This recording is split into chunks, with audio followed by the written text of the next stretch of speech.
primer año, estamos en segundo, conocemos la obra de don Héctor ligada principalmente a la historia antigua, medieval y bizantina, que es lo que va a tratar esta mesa y la siguiente. Nuestra primera ponente es Betín Bader, licenciada en Historia con mención en Ciencias Políticas de la Pontificia Universidad Católica de Valparaíso, y actualmente está cursando un magíster de Historia con mención en Arte y Cultura en esta misma casa de estudios.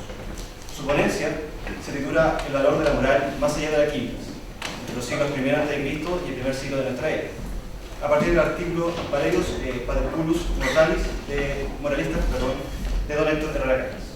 Tiene 20 minutos. Buenas tardes. El motivo por el cual elegí trabajar con el texto Valerius Paterculus Moralista consiste en el juicio que emite su autor, el profesor Herrera, respecto a que el manual de historia romana que escribió el historiador durante las primeras décadas del siglo I a.C. habría sido una excepción para la historia de la antigüedad, en la medida que incorporó a la narración no solo acontecimientos políticos, civiles y militares, sino que también hizo referencia a los grandes momentos culturales. El hecho que vivió entre el 19 a.C. y el 31 a.C. Fue un militar romano que participó en campañas en Tracia, Macedonia y las provincias orientales y militó bajo las órdenes de Tiberio en Germania, Panonia y Dalmacia. Pero también fue un moralista que percibió perfectamente el comportamiento de los hombres de su tiempo y a partir de lo cual supo identificar la personalidad del romano, tanto en su pasado como en su presente, y a partir de allí crear una historia cuyo valor residió en los juicios éticos y morales más que en la cantidad de temas abarcados. La obra, dedicada a Marco Vinicio, no satisfizo a su autor, quien siempre tuvo la aspiración a escribir una historia más extensa y detallada, lo cual, según el criterio del profesor Herrera, podría haberlo llevado sin duda al rango de los demás historiadores de la época.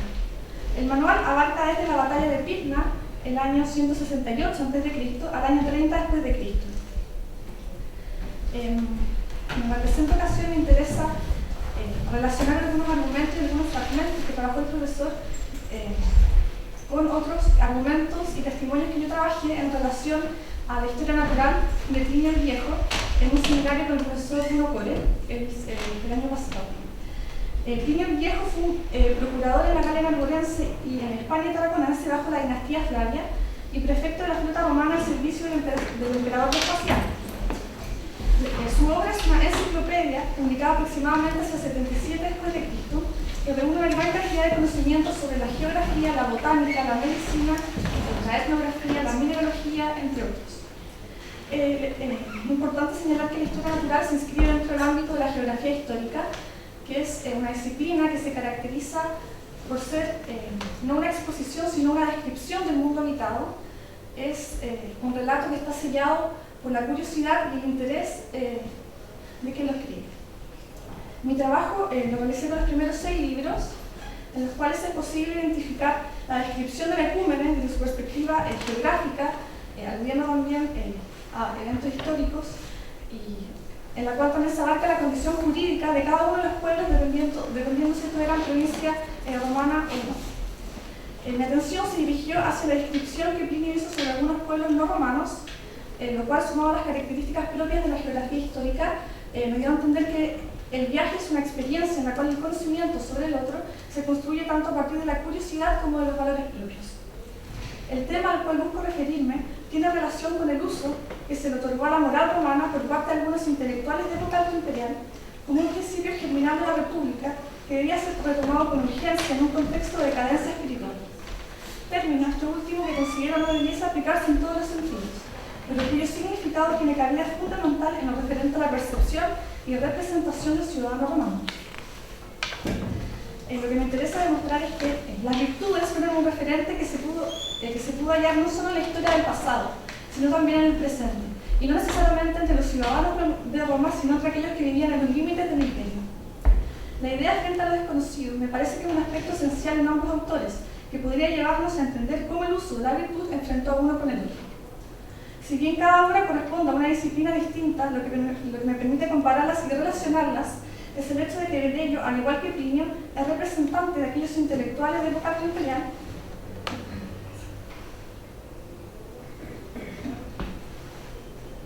que fueron conscientes de la necesidad que había por llamar la atención de sus contemporáneos, para que actuaran según los valores de los antepasados, lo cual en un caso llevado al ámbito de la disciplina militar en general. Una forma que permite comprender el modo a través del cual el romano y todos los seres humanos definen lo desconocido consiste en la conjugación entre el rechazo y la aceptación. El rechazo, que podríamos decir es la primera reacción frente al otro, que aparece representada en Velleio y Plinio, responde al compromiso con los valores tradicionales, mientras que la aceptación puede verse como el resultado de la curiosidad, inherente al comportamiento humano en general y que se destaca por reconocer en lo desconocido no una nueva verdad, sino más bien una posibilidad que se estima en relación al conocimiento universal, y que llegado el momento puede llevar a reconocer en un ser humano distinto una verdad propia o antigua. Un modo de entender cómo se logra esto podría ser a partir de la individualización del conocimiento, que contiene en sí mismo una conjugación entre aquello que nos limita, que es la tradición, y aquella curiosidad o adrenalina que a través de la tradición, la virtud, aplicada como principio universal, nos permite racionalizar aquello que no conocemos. Esta forma de representar al otro permite que exista el genio romano, el carácter romano a través del cual algunos lograron proyectar lo propio en los demás.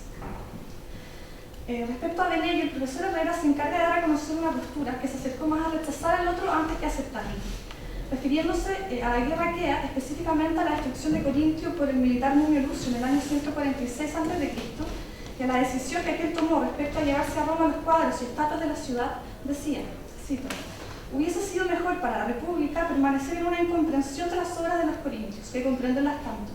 Hubiese sido más conveniente para el decoro público aquella ignorancia, que este conocimiento actual».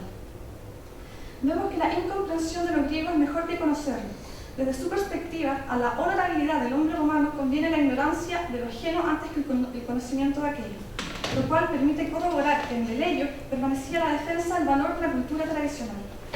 Por su parte, en la enciclopedia de Plinio vemos una postura distinta frente a lo desconocido, lo cual es lógico si pensamos que el objeto de su obra no se redujo a las hazañas del hombre romano, sino más bien a todo el conocimiento existente.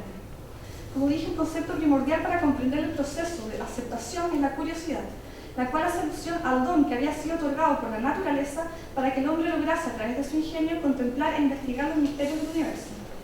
En efecto, Plinio logró conseguir la relevancia del poder divino dispersado en la naturaleza. No obstante, como señala el historiador Amaro Ligón, la curiosidad pliniana es básicamente una curiosidad terrenal e intelectual antes que celestial. Aquel identificó como propósito fundamental de la naturaleza el llevar al hombre a ser espectador de todo lo que lo rodea y de lo que incluso él mismo puede llegar a ser, de modo tal que el entorno desconocido no podía percibirse como dañino, sino como parte íntegra del universo mismo del cual todos formaban parte. Al sumergir nuestra mirada en el relato de pasajes míticos e históricos, llama la atención lo que los primeros 6 libros vienen a ser una acabada descripción de aquellos modos de vida de pueblos en Numidia, Egipto, Judea y Etiopía. Por mencionar un ejemplo, veamos el caso de las zonas más lejanas de África, Egipto. Los atlantes, si creemos lo que nos cuentan, son una degeneración de las costumbres humanas. En efecto, entre ellos no existe el empleo de nombres propios y contemplan reunidos con terribles implicaciones la salida y la puesta del sol. Los trogloditas excavan cuevas, estas son sus casas, comen carne de serpiente y usan un silbido, no la voz. Los áugilas adoran suerte de espíritus infernales. Se dice que a los lemias les falta la cabeza y tienen la boca y los ojos puestos en el pecho. Los sátiros no tienen ninguna costumbre, aparte de su figura de hombre. Fin de la cita. Si bien es atractivo conocer cuál es el origen de esta y otras tantas descripciones fabulosas para la mentalidad de la época, igualmente interesante es estudiar el motivo que definió su uso por parte de hombres sabios. Los extractos nos permiten ver que, en la medida que Plinio se aleja de los límites imperiales y se acerca a los grupos humanos desconocidos, comienza a tomar una postura bastante particular. El historiador Ludwig Friedlander sostiene que, al relatar Plinio sobre razas tan exóticas y míticas, no hacía más que reconocer que la existencia de monstruos y criaturas anormales era tan real como la grandeza de la Roma imperial. Resulta, sin embargo, escribir sobre este tipo de cosas no significó necesariamente una aceptación rotunda de su existencia, ni mucho menos un desprecio hacia su propia cultura. Lo que hacía Plinio en su enciclopedia era reunir todo lo necesario para tratar al ser humano en su tiempo y en su espacio. Su sello no se basa en certificar nuevas verdades, sino en llamar la atención de sus lectores enfrentándolos a lo que él considera maravilloso, con el fin de estimular su actividad mental, convencido de que la reacción emocional era completamente necesaria.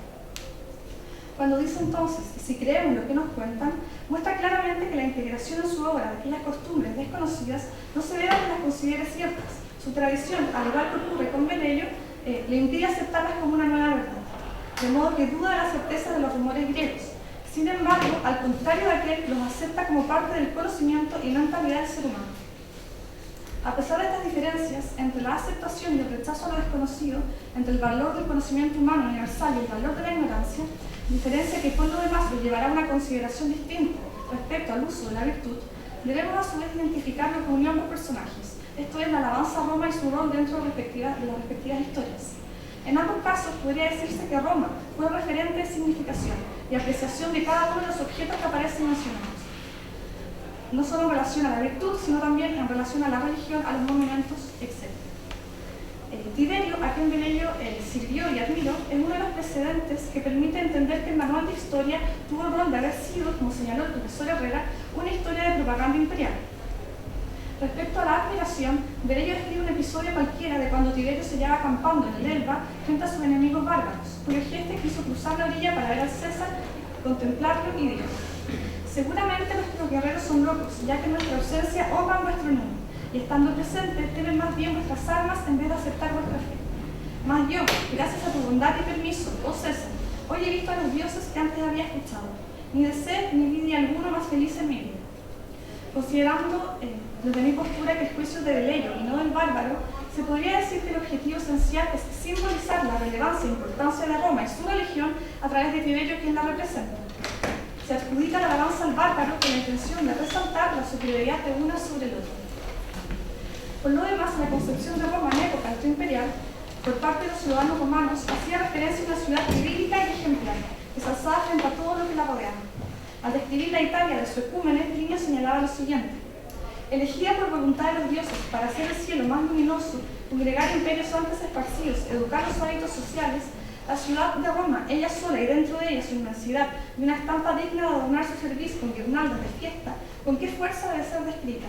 Es, en efecto, tan grande la vigorosa y constante salubridad de ella, tanta la moderación del clima, tan fértiles las tierras del agua.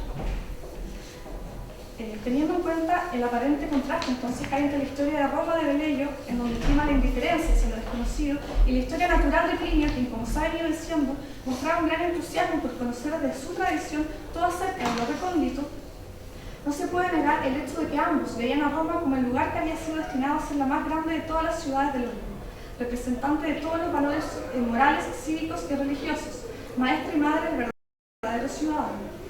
De acuerdo a ello, las historias de Plinio y de Velleio sirven a la propaganda imperial y testimonian a una Roma que absorbe la periferia. Sin embargo, nos preguntamos, ¿cuál era el límite de definición? ¿Cuál era realmente el objeto en torno al cual giraban las obras, propiamente tal? ¿Roma o el hombre? Considerando lo que dije hace un momento respecto a que la tradición es fundamental para asimilar o bien para rechazar lo desconocido, Roma como tradición es la madre de la inspiración, el parámetro de definición, no así el objeto en cuestión, que es el hombre.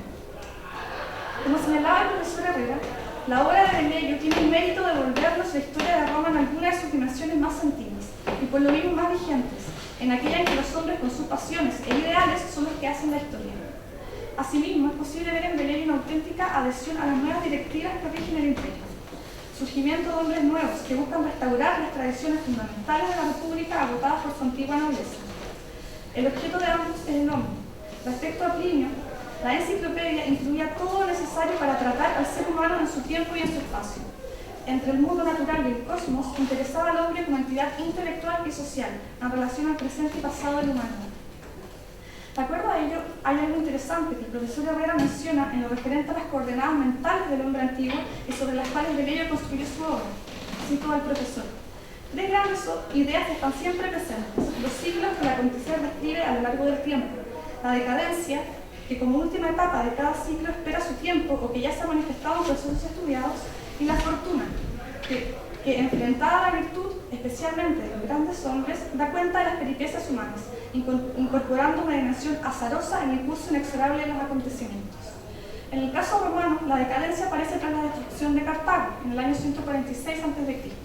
Y al respecto, Velleio emite el siguiente juicio: una vez suprimido el miedo de Cartago, desaparecía la rival del imperio, no de a poco, sino en curso precipitado, los romanos se apartaron de la virtud y irrumpieron en los vicios. La antigua disciplina fue abandonada y una nueva introducida. La ciudad pasó de las vigilias al sueño, de las armas a los placeres, de los trabajos al ocio. Y entonces Escipión Narcisa construyó un pórtico en el Capitolio. Entonces Neo Octavio construyó en el circo el pórtico más espléndido de todos. la magnificencia pública siguió el lujo privado.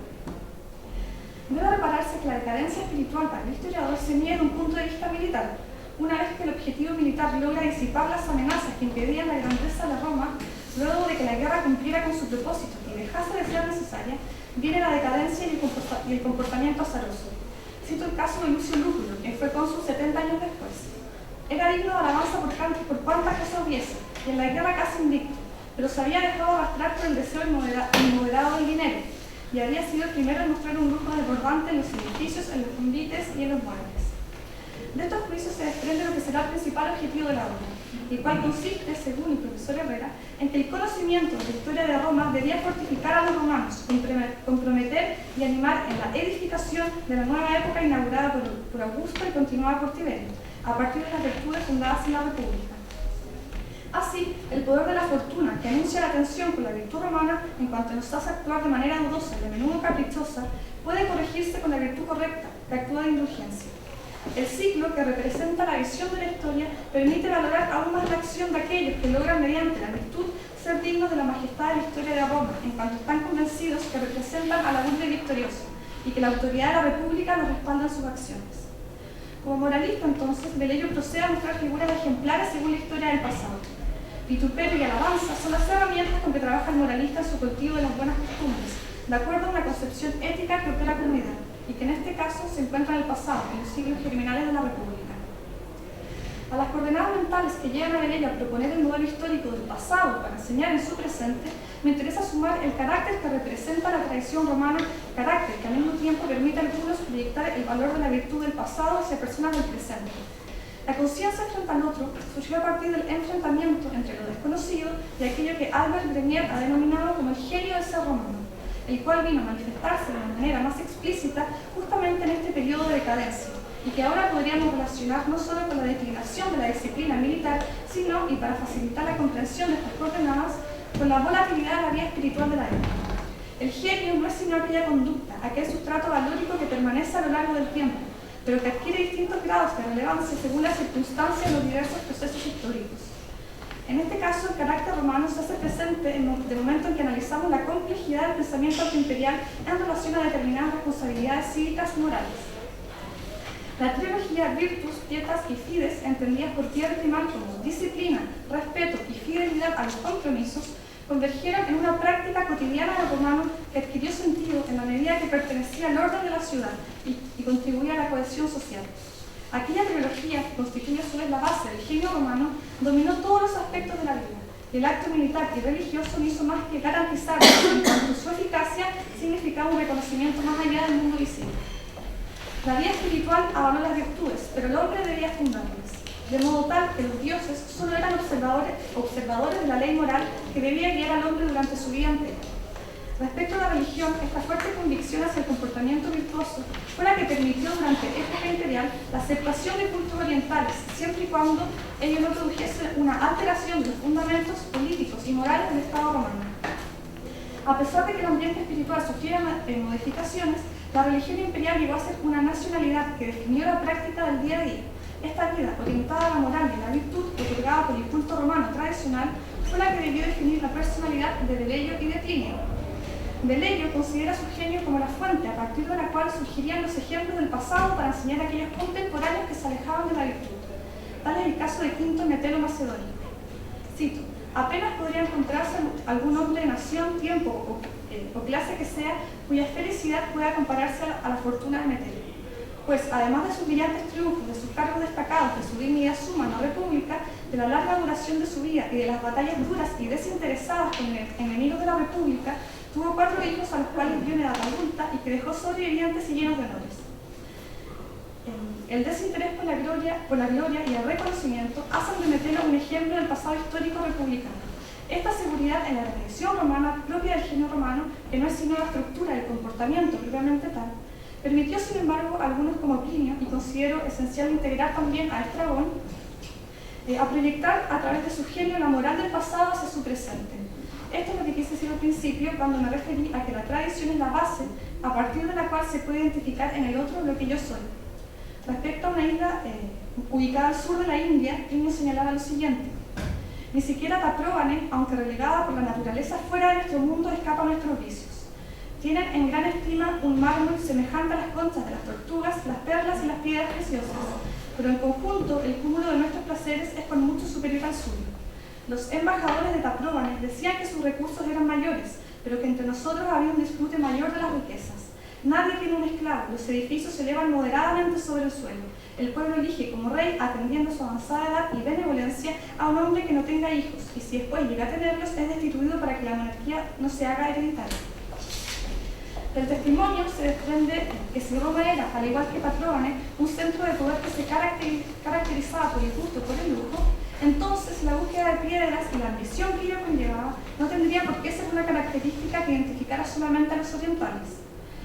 El historiador Trevor Murphy apunta al hecho de que siendo sus tierras las que producían riquezas de modo abundante, eran ellos menos ambiciosos que los romanos, en la medida que el uso que hacían de ellas era bastante moderado. Se entiende entonces que Plinio fue consciente, al igual que Velelio, de la decadencia del romano en relación al lujo y las riquezas, pero al contrario de él, reconoció la existencia de un comportamiento ejemplar, moderado y austero fuera del imperio y no en el pasado. Con Estrabón vemos cómo esta actitud se dirige a su concepto esencial, la civilización. Para el geógrafo, el vivir civilizadamente no implicaba vivir necesariamente del lado correcto, ya que habían aspectos de las civitas, tales como el lujo y la ambición, que eran negativos y no representaban el genio romano, lo cual también puede apreciarse en la siguiente cita que hace referencia a los escitas y su asimilación del modo de navegación griego. Cito: una vez que han alcanzado el mar, se han vuelto también peores, ya que no solo saquean y matan extranjeros, sino que también, al entrar en contacto con múltiples pueblos, copian los lujos y prácticas comerciales de los mismos.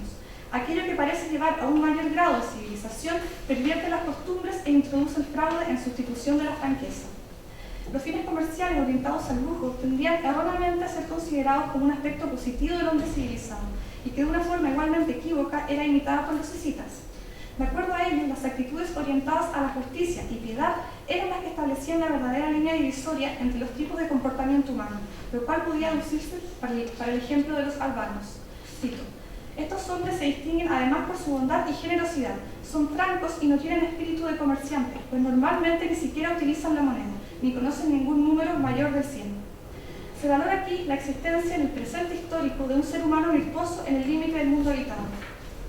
De este modo, la perspectiva racial de la civilización deja de considerarse como el modelo ejemplar que definía el límite entre Roma y el más allá.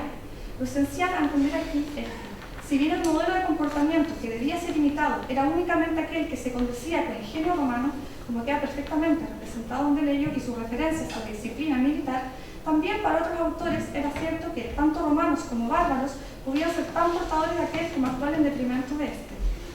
Respecto a las citas sobre la isla de Tapróbane, la moral del consumo y el valor de los bienes de lujo fueron trabajados en relación a un fin moralizante, donde el hombre más que Roma era el objeto esencial. Del mismo modo, la virtud militar trabajada por Velelio a partir de un fin moralizante, en donde el hombre y no Roma es el sujeto esencial. Es él quien tiene la capacidad de razonar y por ende la responsabilidad para actuar de un modo correcto frente a los demás. No obstante, Velelio no logra percibir la virtud y el buen actuar como algo ajeno al ser romano y propio de su presente. Plinio y Estrabón, por el contrario, logran conseguir que los ideales de virtud originarios sí del pasado de Roma puedan proyectarse hacia los límites del mundo conocido en su contemporaneidad. Muchas gracias.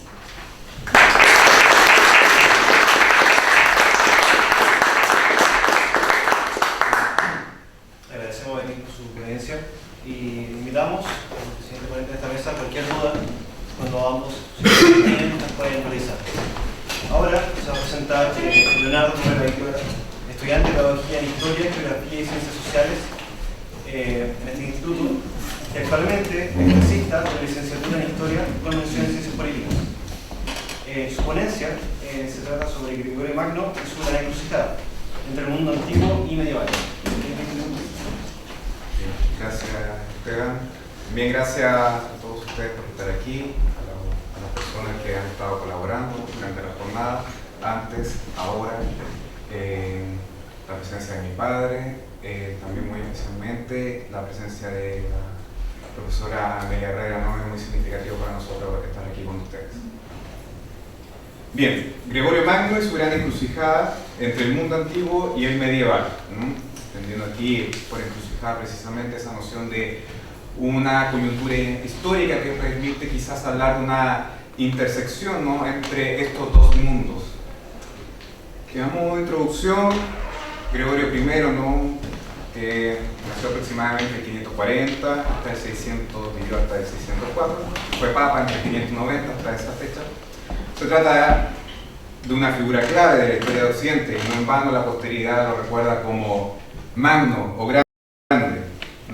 Y también le tocó vivir en un tiempo y espacio igualmente claves, ¿no?, marcado por convulsiones, desórdenes y diversas calamidades, tanto naturales como socioculturales. Todo ello le hizo pensar no solo la posibilidad, esperable por cierto para cualquier creyente, sino en la proximidad de un fin inminente, siendo su contexto desolador el encargado de anunciarlo, apreciación abiertamente comprensible, pues como sostiene Melquiades Andrés, San Gregorio, y lo cito, subió al pontificado en una ciudad sembrada de estados, de cadáveres y de ruinas. Para colmo, lombardos y bizantinos se encontraban en abierta guerra, y Roma se hallaba prácticamente a merced de los bárbaros. Tomo esta referencia para tener una noción del contexto que le tocó vivir a Gregorio, y a lo cual tampoco me voy a detener más, para centrarme, por motivo de tiempo, más en la idea del film. Pero hay muchos registros, especialmente Gregorio por su propia pluma, ya sea en su registro epistolario, en sus diálogos, en sus homilías, siempre hay una referencia concreta a las calamidades que tocaban vivir, ¿no?, que es también la fuerte presencia del paganismo en la península itálica, producto de esta presencia lombarda, cómo se desatiende de los asuntos del Mediterráneo occidental, Bizancio, también por sus propios problemas, ¿no? Y también los embates naturales, ¿no? Son cosas muy presentes dentro del contexto. Lo que ahora quiero proponer es tratar de captar el alma de Gregorio, ¿no? Es decir, cuál era su estado espiritual, sus deseos, sentimientos y las ideas que sostuvo por entonces, ¿no? Ese es en el fondo el legado, por así decirlo, quizás metodológico que me ha motivado, ¿no?, la obra de don Héctor Herrera Caja, ¿no? Esa cosa de leer entre líneas la fuente, tratar de leer entre líneas la fuente, ¿no?, de generar ese diálogo, un diálogo no muy caprichoso por lo demás, porque es uno el que interpreta a la fuente, y también en el fondo tratar de ver el trasfondo de las cosas, ¿no? ¿Cuál es el trasfondo de lo que te dice una fuente en sí? Creemos que procediendo así se posibilitará develar mejor el tono de un ambiente, por cuanto tampoco deja de ser sugerente pensar que, sin negar su particularidad, el medio sociocultural influye sobre la conciencia individual, pero también las ideas creadoras del sujeto se plasman en el contexto que lo rodea, provocando de tal modo una interacción entre individuo y sociedad. Una idea, por cierto, tomada de Nilda Benante. Si se tomasen en conjunto los infortunios que acompañan el devenir histórico del propio Gregorio, ¿cuál sería la panorámica general que tenemos? ¿Cuál es el estado de cosas que resulta de todo esto? Un mundo en ruinas, y particularmente el trastorno terminal de la antigua Roma. Quizá esto puede parecer algo exagerado, pero no necesariamente si tratamos de ponernos en el lugar de Gregorio, en el ejercicio de la empatía histórica, quien no era sino un romano. Eso es un dato muy importante. Y tras él, ponernos también en el lugar de todo un conjunto de personas que compartían su sistema de creencias y de valores. Pues estamos convencidos de que se debe hacer el esfuerzo, que por cierto solo se trata de un ejercicio metodológico, ¿no? En términos reales es imposible, de abstraernos de nosotros mismos y así compenetrarnos lo más que se pueda a la atmósfera espiritual de entonces. Y efectivamente, razones tenía nuestro santo para creer y sostener una noción de ocaso. Así su realidad inmediata lo llevó a convertir una de sus homilías en la oración fúnebre de la desaparición de la ciudad eterna, o así la denomina la opinión de Melquiades Andrés. Según la sujeta opinión de este autor, ¿no? Citemos a nuestro santo en extenso. ¿Qué hay ya, os pregunto, que pueda agradar en este mundo? Doquiera vemos llanto, doquiera oímos gemir, las ciudades destruidas, deshechos los campamentos, los campos desiertos, desolada ha quedado la tierra, no hay quien cultive los campos, apenas se ha quedado algún habitante en las ciudades. Y sin embargo, esas pequeñas reliquias del género humano, a diario y sin cesar, van siendo heridas, y no tienen fin los azotes del cielo, porque ni en medio de los azotes se corrigen las acciones culpables. Vemos que unos son llevados cautivos, otros quedan mutilados y otros muertos. ¿Qué es, pues, lo que en esta vida puede agradar, hermanos míos? Pero si todavía amamos este mundo, no son ya gozos lo que amamos, sino llagas. Viendo estamos cuál ha quedado Roma, la misma que en otro tiempo parecía señora del mundo. Ved que ya han sido arrebatados de ella todos los poderosos del siglo. Ved que ya han desaparecido los pueblos. ¿Dónde está ya el Senado? ¿Dónde ya el pueblo? Toda clase de dignidades seculares has extinguido en ella. Y a nosotros, los pocos que quedamos todavía, nos cercan diariamente las armas y cada día nos rodean tribulaciones sin cuento. Como falta el Senado, el pueblo perece. En los pocos que restan se multiplican a diario los dolores y los gemidos. Roma ya vacía arde. Mas ¿por qué decimos esto de los hombres cuando, aumentando las ruinas, vemos que también quedan destruidos los edificios? Pues una vez desaparecidos los hombres, hasta las paredes se caen. ¿Dónde están, sino los que un día se alegraban de su gloria? ¿Dónde la pompa de ellos? ¿Dónde la soberbia? ¿Dónde el frecuente y moderado gozo? Vedla, ya está desolada, quebrantada ya, llena de gemidos. Ya nadie acude a ella para prosperar en este mundo. Ya no queda ningún poderoso. Y esto que decimos del quebranto de la ciudad de Roma, sabemos que ha sucedido a todas las demás ciudades del mundo, pues unos lugares han quedado desolados con la mortandad, otros han perecido bajo el filo de la espada, otros han sido atormentados por el hambre, y a otros ha sido tragado la tierra. Despreciemos, pues, de todo corazón este siglo presente, ya casi extinguido. Pongamos fin a los deseos de este mundo, al menos con el acabarse del mundo. Imitemos en cuanto podamos la conducta de los pueblos. He procurado reproducir una parte importante de este sermón, no solo por las luces que nos arroja respecto a los sentimientos, preocupaciones y en general el subconsciente de Gregorio, sino también porque se trata de una fuente poco conocida, creo, o que en su defecto no se le ha prestado la atención que merece, lo cual debe ser corregido en virtud de su contenido. De su lectura uno queda con la sensación bastante amarga y hasta melancólica que todo un mundo desde sus cimientos se ha venido abajo, siendo incapaz, dada la descomposición estructural generalizada, de levantarse y sobreponerse.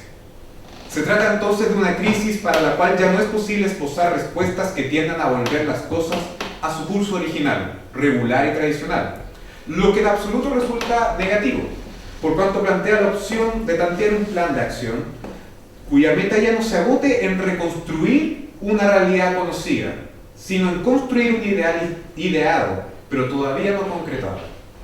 Por tanto, es una crisis que en términos estrictos, en el sentido de intentar volver a lo que existía antes de su irrupción, no se resuelve. Pareciera entonces que la posibilidad de tomar otro camino que no sea sino la autodestrucción debería ser la respuesta. Pero esta, a pesar de todo el caos y la desolación, difícilmente resulta ser una opción, ya que los seres humanos, a diferencia del resto de las especies animales, no articulan su existencia en función de la sobrevivencia, sino en la búsqueda del buen vivir y de la plenitud o autorrealización. Y además, como señaló con acierto Aristóteles, y esto es un análisis, ¿no?, que he tomado del profesor Mauricio Oteiza, que he conocido por el profesor Mauricio Oteiza, posiblemente hasta, en el mero vivir mismo hay una cierta parte de bien. Es evidente que la mayoría de los hombres que soportan con firmeza muchos padecimientos se apegan a la vida, como si encontraran en ella misma algo de felicidad y de dulzura natural. Es bajo esta lógica que nos parece impensable la idea de la autodestrucción, tan diferente por lo demás al día del juicio, ¿no?, aquel epílogo a la noción de fin desarrollada en este caso por Gregorio, pues este no se trataría de una consecuencia de la voluntad humana, sino de los designios divinos. Esa es la diferencia fundamental. ¿Cuál sería, por consiguiente, la alternativa más apropiada para enfrentar en positivo esta crisis? Si ella, como dijimos, no se resuelve, lo cierto es que sí se disuelve en el desordenado estado de cosas, y a partir de ahí busca lo que puede ser potencialmente bueno y fructífero para el nuevo orden de la realidad. Todo esto nos lleva a sugerir que estamos en presencia, en el fondo, ante la caída definitiva de la Roma antigua, pero que a su vez es la condición necesaria para promover la construcción de una Roma mucho más íntegra que la anterior. Desde esta perspectiva surge entonces la pregunta sobre cómo entender la idea del fin en Gregorio Magno, es decir, ¿de qué clase de fin estamos hablando? ¿O qué mundo es el que se termina? ¿El orden en su totalidad o aquel construido por la civilización romana? Pues de acuerdo con la parte final de dos homilías que ya de la homilía que ya citamos, existiría una relación directa entre el destructivo panorama que evidencia la ciudad eterna y la posibilidad de que el mundo se va a acabar. Para obtener una noción más clara sobre esta idea del fin inminente, resulta apropiado visualizar cómo Gregorio describió este ocaso, y eso lo realiza en su primera homilía predicada el segundo domingo de Adviento. Nuestro Señor y Redentor, deseando encontrarnos bien dispuestos, anuncia de antemano los males que han de sobrevenir al mundo, cuyo fin se avecina con el propósito de apagar en nosotros el amor del mundo. Pone de manifiesto cuántas calamidades han de predecer a su término, que se acerca para que, si no queremos temer a Dios cuando la vida se desliza tranquila, temamos al menos su cercano juicio, amedrentados por las calamidades. En efecto, a esta lección del Santo Evangelio que nosotros, hermanos, acabáis de oír, adelantó el Señor lo que poco más arriba dice, Lucas capítulo 21, versículo 10 al 12. Se levantará un pueblo contra otro pueblo, y un reino contra otro reino, y habrá terremotos en varias partes, y pestilencias y hambres. Y poco después de algunas cosas más, agregó esto que acabáis de oír, Lucas 21, versículo 25. Veránse fenómenos prodigiosos en el sol, la luna y las estrellas, y en la tierra estarán consternadas y atónitas las gentes por el estruendo del mar y de las olas. Estamos viendo que de todos estos acontecimientos, unos han sucedido ya en efecto, y tememos que otros han de suceder pronto, pues levantarse un pueblo contra otro pueblo y hallarse las gentes consternadas, vemos que ocurre en nuestro tiempo más de lo que leemos en los libros. Que el terremoto sepulta innumerables ciudades, ¿sabéis con cuánta frecuencia lo oímos referir de otras partes del mundo? Pestilencia las padecemos sin cesar, este otro de los embates naturales, ¿no? La peste, ¿no? Del siglo VI. Ahora fenómenos prodigiosos en el sol, en la luna y las estrellas todavía no los hemos visto claramente, pero que también estos no distan mucho lo que elegimos de la mudanza de la atmósfera. Por más que antes de que Italia cayera bajo el dominio de los gentiles, vimos ráfagas de fuego, cual si relampagueara la misma sangre humana que ha sido derramada más tarde. No ha aparecido aún el extraño alboroto del mar y de las olas, pero como muchas de las cosas anunciadas se han cumplido ya, no hay duda de que también sucederán las pocas que restan, porque el cumplimiento de las cosas que pasaron da la seguridad de que se cumplirán las que están por venir. De este fragmento se desprende que la idea del ocaso en Gregorio no se explica ni se agota en el contexto calamitoso que le tocó vivir. Más bien, lo que el caos ha puesto de manifiesto, en último término, es la materialización y confirmación de la mayoría de los signos anunciadores del fin en el Evangelio. Es decir, vemos que en el momento histórico que vive Gregorio se lograría concretar una confluencia entre lo sostenido por las Sagradas Escrituras y lo acontecido en su realidad inmediata. Por otra parte, es interesante notar que las situaciones que aún no se han cumplido dicen relación con fenómenos que se revelarían en la naturaleza, pero que al mismo tiempo tienen una dimensión quizás mucho más maravillosa, lo que nos sugiere pensar que la concreción de este tipo de sucesos vendría a ser como el aviso o alarma de que el fin de los tiempos se ha irrevocablemente cumplido. Para complementar lo anterior, Gregorio nos ofrece otro testimonio que explicita su idea del fin, e igualmente toma como punto de partida las Sagradas Escrituras, pero aquí da relieve a un agente anunciador en particular, las hordas lombardas. Estas son el puente que articula y conecta los designios de la divina palabra con el contexto desolador que por entonces afectaba especialmente a la península itálica. Esta noción terminal del mundo se fundaría en una visión que Redento, obispo de la ciudad de Viterbo, tuvo oportunidad de contarle al propio Gregorio y que la habría experimentado mientras yacía junto al sepulcro del mártir San Eutiquio, quien se apareció ante él y le dijo, esto está tomado de sus diálogos, el libro tercero. Se aproxima el fin de la carne toda, se aproxima el fin de la carne toda, se aproxima el fin de la carne toda. ¿Puedo seguir? No, son 3 veces, Génesis capítulo 6, versículo 13. Tras esta sentencia pronunciada 3 veces, la visión del mártir que se había aparecido a los ojos de su espíritu se desvaneció. Poco después se siguieron, en efecto, aquellos terribles prodigios en el cielo, viéndose por la parte del aquilón lanzas y picas de fuego, y enseguida el feroz pueblo de los lombardos, saliendo de la vaina del país donde moraba, cayó sobre nuestra cerviz, y la raza de hombres que por su enorme muchedumbre se había levantado en esta tierra a la manera de una tupida y espesa mies, cegada por los bárbaros, se secó. En efecto, las ciudades fueron asoladas, las fortalezas arrasadas, las iglesias quemadas, los monasterios de hombres y de mujeres destruidos.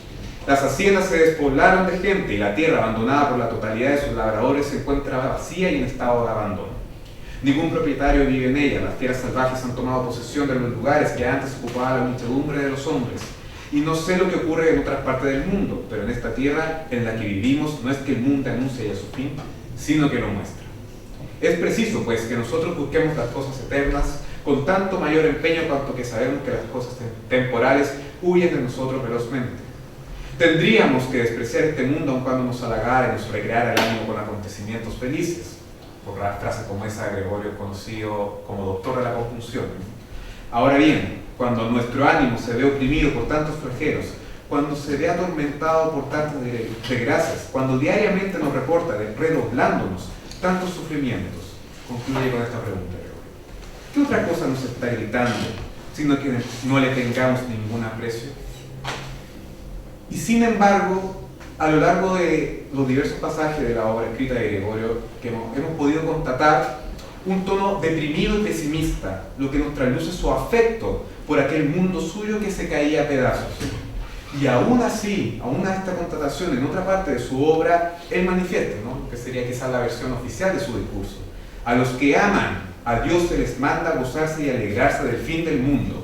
Quien al acercarse el fin del mundo no se alegra, atestigua ser amigo de él, y por lo mismo queda convicto de ser enemigo de Dios.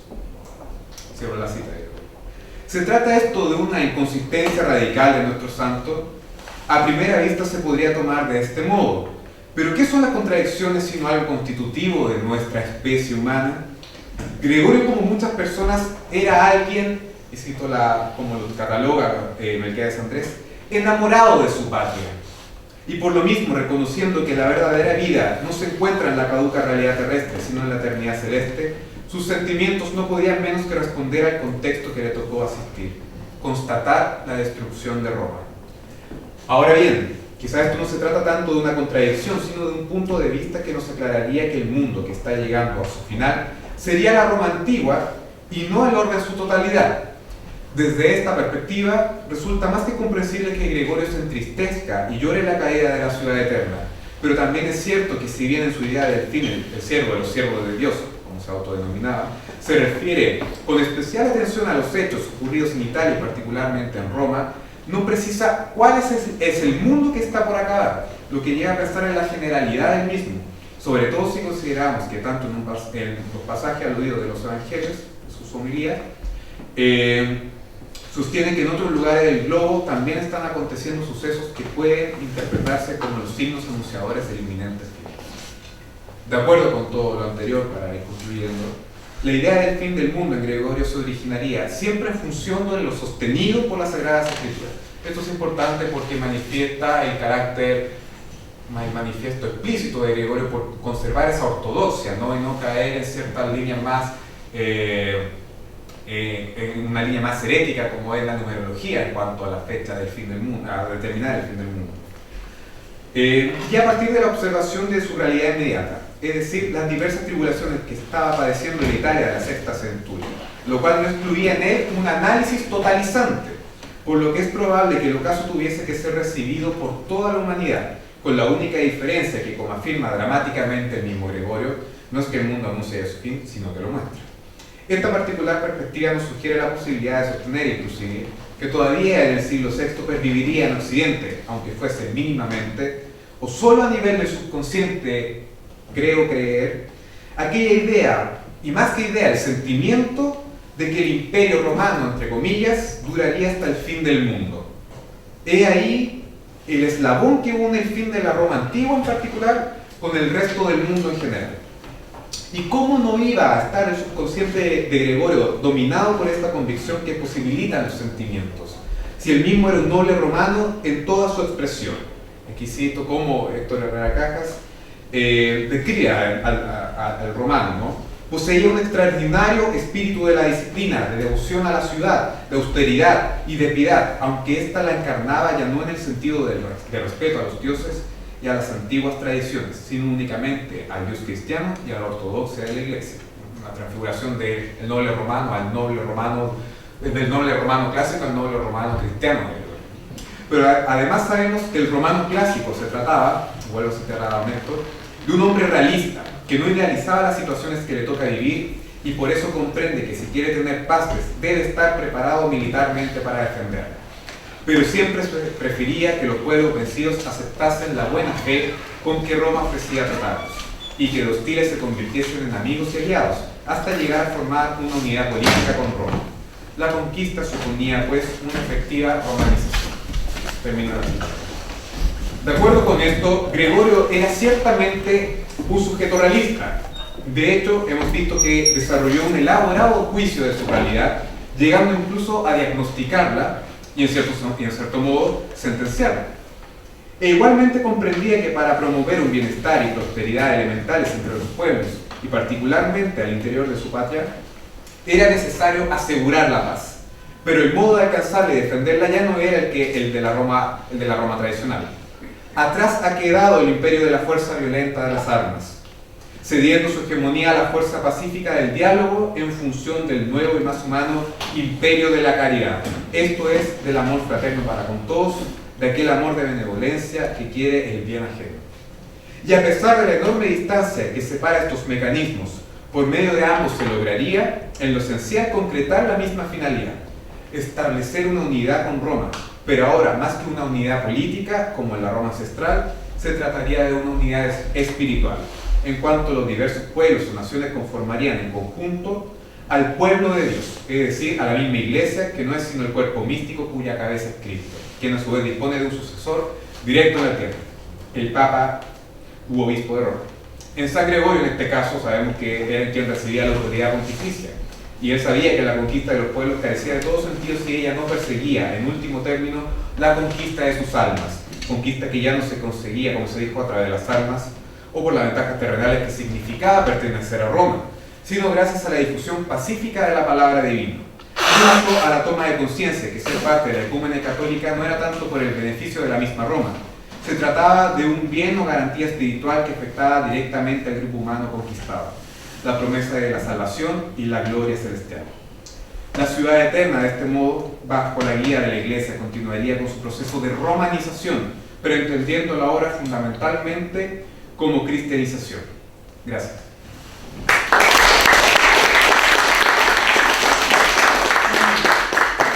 Agradecemos a ambos exponentes. Ahora una ronda de preguntas. Si alguien tiene alguna duda, alguno de los temas se presenta. Para ti, tú dijiste que en la relación con el otro está, por un lado, la aceptación que derivaría en último término de la curiosidad. Por otro lado estaría el rechazo que derivaría más bien de la propia construcción valórica del uno, digamos, del nuestro, del yo. Entonces, me pareció sumamente ilustrador la manera en la cual tú expones cómo los autores se pueden encontrar ambas posiciones. Pero yo, dándole vuelta, yo creo que se puede encontrar una tercera. No sé si es un poco ambigua. Me pasó una vez que yo estudiaba un texto de un comerciante de más o menos del año 70 o 100 después de Cristo. Él describe un viaje a la India. Y en el viaje a la India cuenta que bueno, está el puerto, no sé cuánto, uno comercia 1, 2, 3, 4, lo que te cuesta son puros productos. Y entre medio de esa descripción de puros productos y de cómo comerciar esos productos en cada pueblo que está a tanta distancia de tal otro puerto y así, hay descripciones, o no da para descripciones, referencias a otros pueblos u otras personas. Entonces lo interesante es que en muchos casos este comerciante no describe, no se maravilla y no rechaza, sino que simplemente dice, bueno, estos pueblos son el tanto que se hubieran así, y punto. Entonces finalmente creo yo que este comerciante que le interesaba más bien dejar como un legado práctico, no un legado moral, digamos, finalmente la construcción del otro es neutra, está supeditada a sus fines, digamos, de texto, de escritura. Por tanto, creo que se puede pensar que para el siglo I podríamos agregar, no sé qué piensas tú, que has trabajado otro tipo de textos que yo no conozco, nunca visto, se podría encontrar una tercera actitud que es más bien subordinar al otro, o lo que es el otro, a lo que yo quiero lograr con mi discurso, digamos. Y en este caso simplemente a un fin práctico de conocimiento para continuar el comercio. ¿Pero él escribió una historia? ¿Qué es lo que es una descripción. Bueno, saliendo del puerto no sé cuánto, 200 estadios más allá está el puerto. ¿Con la descripción? Sí, y va llegando el O sea, depende de la función que tenga cada disciplina. En el caso de la geografía histórica tiene la función de integrar todo el tipo de conocimiento, y también está la propaganda imperial en relación a que todo se define, o sea, que todo se representa en relación a Roma. Yo creo que tiene que ver con la función del interés de quien escribe. Y tu texto que nos estamos enfrentando. Claro.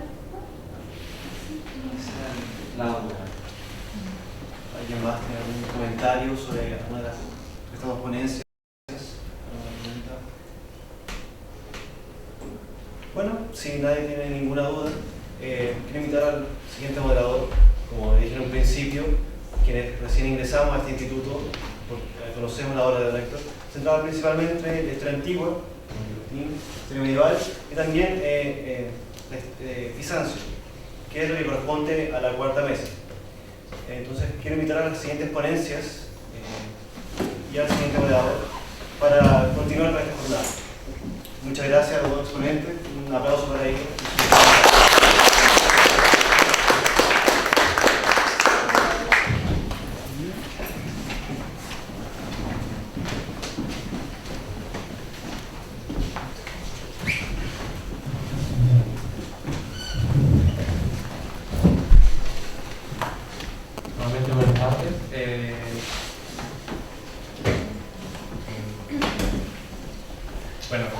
Ahora empezamos con la ponencia de Joaquín Serrano Esposo, estudiante de Pedagogía en Historia, Geografía y Ciencias Sociales, y licenciatura en Historia con mención en Ciencias Políticas en nuestra universidad.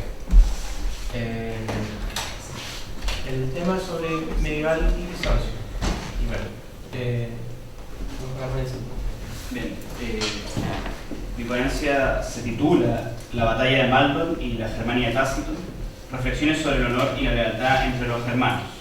No es realmente sobre Bizancio, la siguiente ponencia que viene sobre eso, sino sobre, podría haber estado también junto a la ponencia de Betín, porque se trata de ir por los temas que trabajó Héctor Herrera Caja, de relaciones entre la historia antigua y medieval, igual también ha trabajado Leonardo.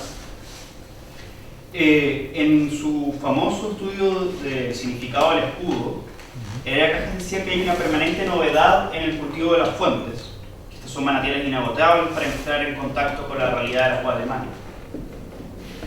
Don Héctor era consciente de que las fuentes están llenas de problemas y por eso decía que era necesario considerar no solo lo que dicen, sino lo que musitan y lo que apenas insinúan y lo que callan.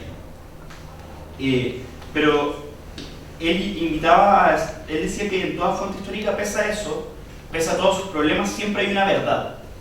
Y aunque el testimonio esté claramente deformado, la labor del historiador es comprender esa incomprensión. En base a esa convicción, Héctor Herrera Cajas acude al testimonio de Tácito, sabiendo todos los problemas que implica un testimonio como el de Tácito para estudiar a los germanos. Es decir, todos estos sesgos que han estado hablando del romano cuando ve a otros pueblos, toda la distancia que los separa de ellos.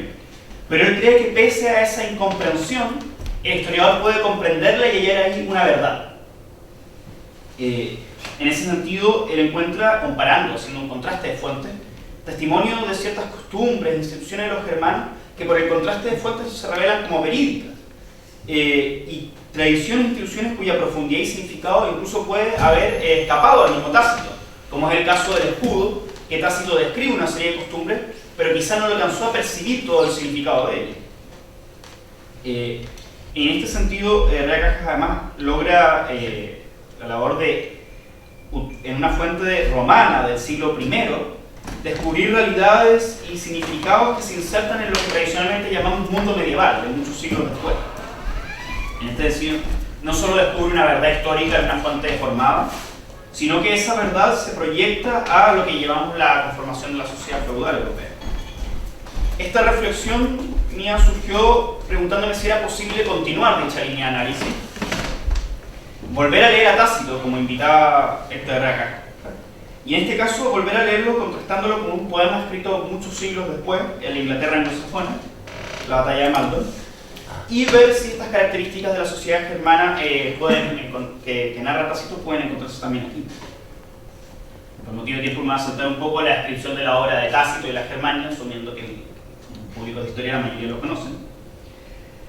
Lo que sí destaco es que, si bien la referencia de Tácito, como algunas obras tratadas acá, también es precisamente moralista y busca descubrir en los germanos aquellas costumbres virtuosas que algunos de los romanos tuvieron y perdieron, no es solo eso, porque también hay costumbres de los germanos descritas que no necesariamente hacen vínculo con la virtud romana.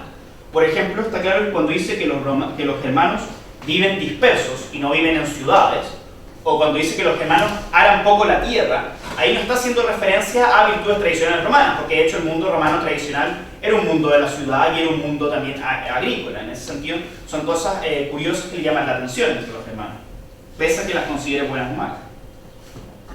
Dentro de las costumbres de los germanos que narra Tácito, señala que colocan en vanguardia a los guerreros escogidos de la juventud, distinción que estos consideran un honor.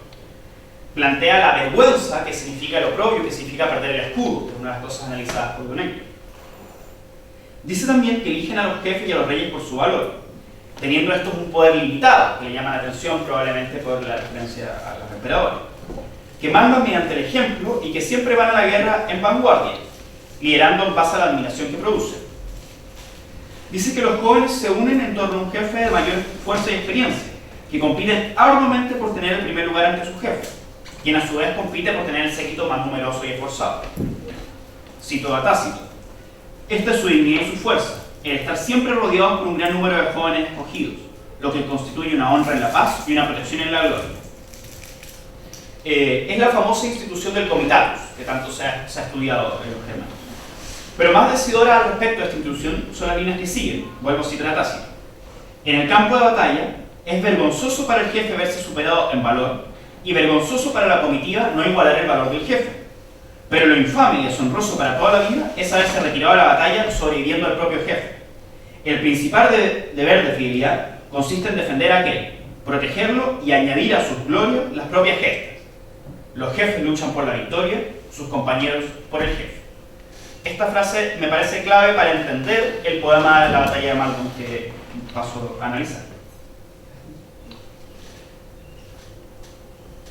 La batalla de Maldon es un poema anglosajón anónimo, compuesto entre el siglo X y XI. El poema recuerda un suceso histórico que también está narrado por la crónica anglosajona, la batalla de Maldon, acaecida el 10 de agosto del año 991, entre las huestes sajonas y una hueste vikinga que invadía desde el mar en el condado de Essex. Este combate terminó con la derrota de los sajones, quienes finalmente tuvieron que durante varios años pagar la paz, comprar la paz mediante un tributo, el Danke. El poema conmemora el valor de los guerreros anglosajones, quienes pese a la derrota, lucharon heroicamente hasta morir. Posee entonces un tono épico y trágico que lo ha llevado a ser comparado con el cantar de Roldán o incluso por Ilíada. La mayoría de los expertos cree que el poema fue compuesto en fecha cercana a los hechos y que su autor conoció a un testigo presencial de los hechos, o fue uno. Esto explicaría la notable cantidad de detalles históricos y la vívida descripción de algunos documentos. Otros han postulado una fecha de composición un poco más tardía, pero la verdad es que no puede ser mucho más. Sabemos que fue compuesto entre el 991, fecha de la batalla, y el 1066, por ser la fecha de la conquista normanda, y sabemos que el poema no es posterior. Sobre el lugar del que procede también hay discusión, pero podría probablemente ser cercano al condado de Essex. Lo que se conserva del poema, porque no se conserva completo, presenta la siguiente estructura que paso a sintetizar. En primer lugar, los guerreros anglosajones acuden a la hueste capitaneada por Byrne, un earl, un conde, vasallo del rey II de Inglaterra. Byrne se enfrenta a una incursión vikinga que ha llegado hasta el mar. En segundo lugar, un emisario vikingo exhorta a Byrne a pagarles un tributo a cambio de la paz. Cito al vikingo según el poema: será tregua a precio de oro. Pero el caudillo sajón rechaza la oferta con palabras desafiantes: solo les brindaremos el tributo de las lanzas. Los ejércitos comienzan a moverse, Byrne le cede una posición a los vikingos, quienes avanzan, chocan y comienza lo que el poeta llama el choque de escudos, la batalla encarnizada. En un siguiente momento, Byrne, el caudillo anglosajón, recibe una herida, permanece luchando pese a seguir recibiendo continuas heridas, mata a varios vikingos, pero finalmente sucumbe ante ellos. Alcanza a hacer una plegaria agradeciendo a Dios antes de morir y varios compañeros mueren a su lado. A continuación, algunos guerreros anglosajones huyen cobardemente y siembran el caos entre las huestes por esta vida. Pero otros se quedan a luchar. Se enfrentan a los vikingos y comienzan uno a uno a pronunciar palabras de valor, arengándose entre sí y arrojándose al combate, aunque la batalla está claramente perdida. Un tal Beowulf pronuncia las palabras finales, dispuesto a morir por su señor, y ahí se cierra el poema dando a entender la destrucción del ejército anglosajón, que conocemos por testimonio, y la heroica muerte de muchos guerreros. Podemos entender que en el poema la batalla comienza ya por el intercambio de palabras entre el emisario vikingo y el caudillo Beowulf. El primero exige el pago de este tributo, la tregua a precio de oro, pero Beowulf responde desafiando. Cito a Beowulf según el poema. Pueden escuchar marineros refiriéndose a los vikingos, lo que responde mi gente, solo les brindaremos el tributo de lanzas, el beso de la espada temible, su probada severidad. El adversario pagano deberá pagar el precio de la guerra, pues el oprobio y la vergüenza caerían sobre nosotros si llevaras a nuestro oro a tus barcos sin choque de espada. Recuerden el tema del oprobio y la vergüenza como una constante en los germanos ultras, entre los germanos que abandonan el campo de batalla. Este pasaje puede entenderse además, como lo plantean Irving y Clark, como un enfrentamiento verbal que son muy comunes en la literatura germánica, donde los guerreros intercambian bravatas y exhiben su coraje de manera oral.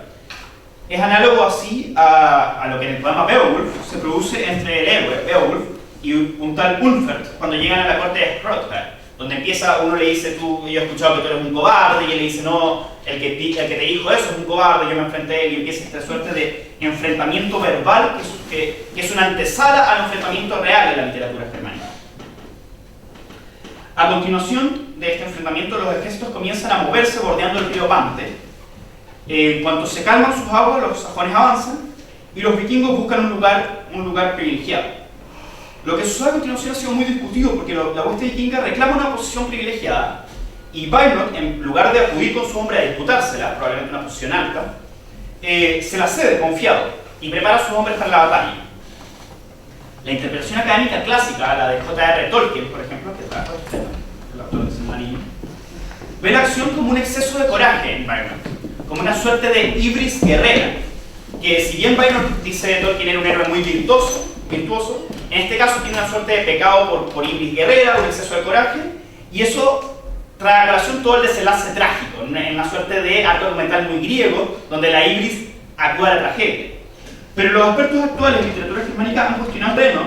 Se ve como una continuación de la decisión de responder desafiando a las palabras del emisario y a lo que va a venir después.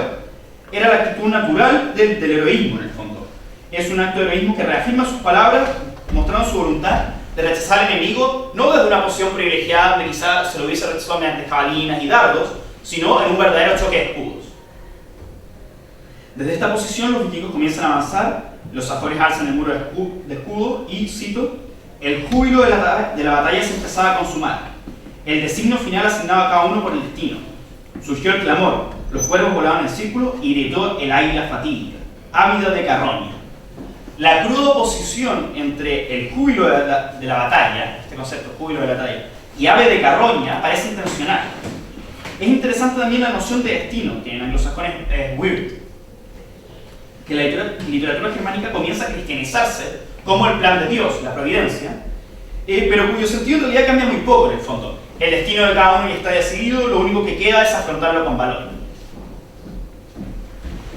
El poema a continuación describe la batalla del choque de escudos como una feroz carnicería donde mueren muchos de ambos bandos, y después de describir una escena terrible donde son hombres mutilados, caen los cadáveres, dice con mucha dureza, y así a los vikings se les pagó tributo.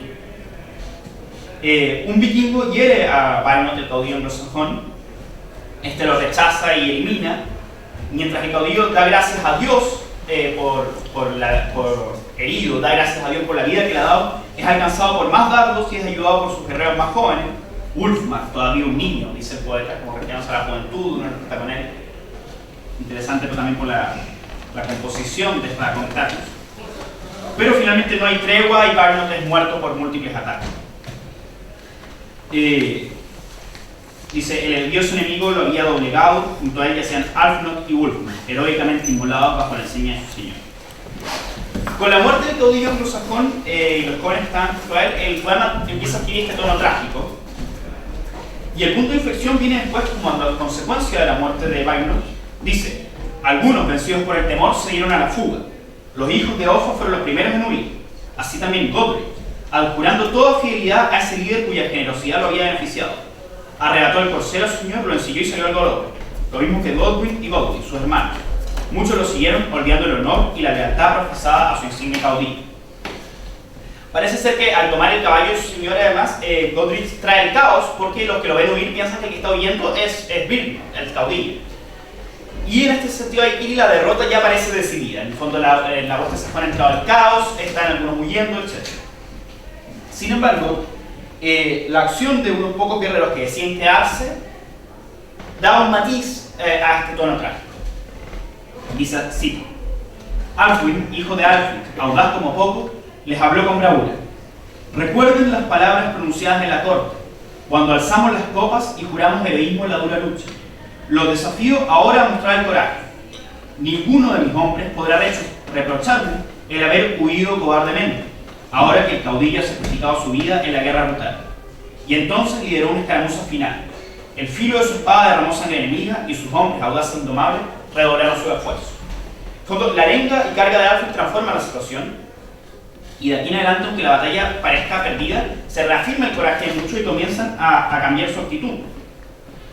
Offa dice, Alfwin ha reivindicado el pundonor de la hueste cuando más lo necesitaba.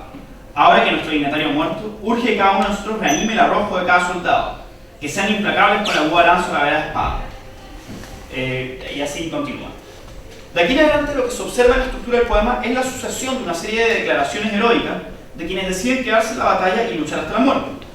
Declaraciones que a veces son muy extensas y a veces muy breves. Un guerrero dice, juro esto, no retrocederé ni un ápice, vengará mi señor, jamás los hombres de Sturmeren me humillarán de palabra. Otro más lacónico simplemente exclama, aquel que desee vengar a su señor no debe temer por su vida. Cuenta el poeta así que la hueste sajona avanzó furiosa, rebosante de coraje, leal hasta la muerte. De un guerrero se dice que hizo honor a la promesa empeñada a su señor, su honor fue su lealtad. Finalmente, cuando la hueste ya va cayendo deshecha, el clímax trágico llega con lo que se nos ha conservado como el final del poema, que no sabemos si es el final, pero los expertos literarios dicen que desde un punto de vista del arco de la estructura funciona perfectamente como un final por el clímax que significa. Y es cuando es en base a las palabras de un guerrero viejo y las acciones de unos jóvenes. Cito, Birtwald, no confundir con Birnot, el caudillo, este es uno de los viejos guerreros que seguían a Birnot. Birtwald habló desafiante, empuñando escudo y espada, y dice, y cuanto más se vaya agotando la fuerza, más insobornable será el templo, más firme la disposición, más audaz el corazón. Aquí yace mi caudillo, entregado al polvo, héroe inmolado en el campo de batalla, y el no haya de seguirlo habrá de lamentar. La edad ya más alta, mi lugar está aquí, entregando la vida por él y sus hombres. Y así también lo hizo otro Godric, no el cuyo de la batalla, sino el hijo de Athelgar, empujando a todos al combate, arrojando el dardo mortífero, despedazando y batiendo enemigos, hasta que el aliento le fue arrancado en la gloriosa refriega. Entonces, una primera característica formal que llama mucho la atención del poema es la cantidad de nombres que aparecen. Yo he citado algunos, pero aparecen muchísimos nombres. Todos los guerreros que hacen algo, dicen algo, están individualizados, incluso con quiénes fueron sus padres o de dónde vienen. Este es un rasgo que podríamos llamar genealógico, histórico, muy típico de la épica. Está también en la Ilíada, en el Cantar de Roldán, incluso en la Araucana está, o sea, es una característica de la épica. Pero lo notable es que, a diferencia de la Ilíada o de otros poemas épicos, no aparece el nombre de absolutamente ningún vikingo, ni siquiera del rey. Y tampoco es que no lo conocieran, porque de hecho, en el año 991 ya había toda una historia de contacto entre el pueblo anglosajón y los vikingos. De hecho, los primeros ataques vikingos son a finales del siglo VIII, ya había una época que habían conquistado toda Inglaterra y los habían exiliado. Y de hecho la crónica anglosajona nombra a varios vikingos y sabe que el que lideraba hasta ahora era el posterior rey de Noruega, Olaf Tryggvason, Más bien, parece ser que el poema ignora a los vikingos porque no le interesan sus nombres. Y aquí está lo interesante, no le interesa porque los vikingos, creo yo, no son los verdaderos protagonistas del poema. Los vikingos son una fuerza impersonal, casi moralmente neutra, que avanza contra los anglosajones. Así como los héroes del poema son Birnot y quienes mueren luchando contra él, los verdaderos villanos no son los vikingos, son los anglosajones que huyen. Son Godrich y los hijos de Offa. Porque el argumento central no es el conflicto entre los anglosajones y los vikingos, sino el conflicto entre heroísmo y cobardía, entre lealtad y traición al caudillo. En relación a esto se entiende también que el poema no tenga ningún contenido nacional o patriótico, pese al carácter de la batalla y su contexto. Entre el 876 y 891, Alfredo el Grande de los sajones había conducido una lucha contra los vikingos que había logrado unificar Inglaterra. Muchos acá ven una suerte de primera construcción nacional, incluso, de Inglaterra. La batalla de Malta, 100 años después de esto, y enfrentando nuevamente a los vikingos, perfectamente podría haber sido interpretada en este sentido patriótico o nacional, y de hecho así lo es en cierta medida por la crónica anglosajona, y así lo es por testimonios posteriores. Pero si se analiza el poema, no existe absolutamente nada que indique una interpretación de tipo patriótica o nacional. No hay ninguna oposición entre lo anglosajón y lo extranjero. Tampoco hay mucha oposición ni siquiera entre lo cristiano y lo pagano. Poco cambiaría el poema, el arco central, si se enfrentaran dos huestes anglosajonas, de hecho. Birnot y sus hombres plantan cara a los vikingos porque corresponde al guerrero a enfrentar a un invasor. En este caso, que el enemigo sea extranjero y pagano, es accesorio, no se habla ni de la defensa de Inglaterra, ni de la cultura anglosajona, ni de la cristiandad. Lo que se defiende es el propio honor guerrero cuestionado por una invasión a la tierra.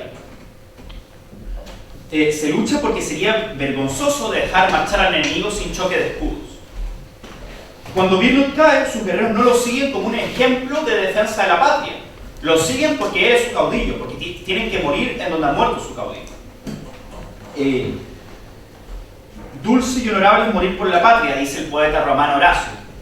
Pero el guerrero anglosajón del poema exclama: aquel que desee vengar a su señor no debe temer por la vida.